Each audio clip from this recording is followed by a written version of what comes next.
This way, this way. Alright, so this is Main Street.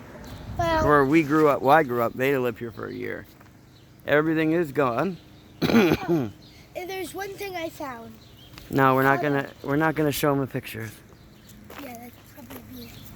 I'm just gonna take a walk. There's where Mimi's porch would have been. So they took everything from the front and scooted it in the back. There's how many apartments are in here? Use these woods. 1, 2, 3. I don't know, however many apartment buildings there were. Yeah, there's bubble wrap. All of those people's things are in this pile. This pile here is nothing but the wood. Everything that was in the house. Mattresses, people's beds, people's dressers, people's everything. Dad. People's totes. Dad. What? I'm not kidding you. The lawyer or the house person who bought this is gonna get sued. And I know. Maybe. I know. Because. Okay, why don't you just don't talk? You don't even talk. Just take it in.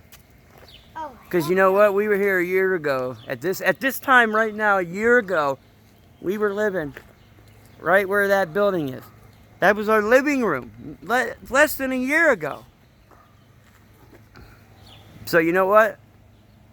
That shit could be our shit.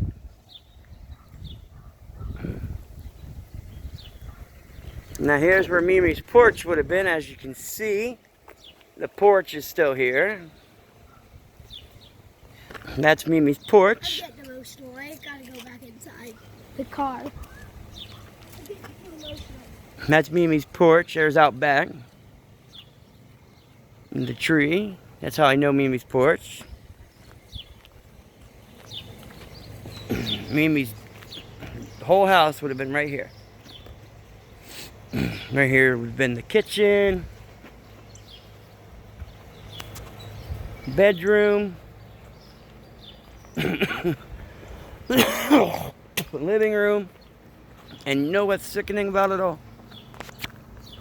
I can't even see it as I'm looking at it. This is just disgusting. And this is what happens when some people don't take care of their shit. They make a mountain of people's belongings. And this is what it is. The end.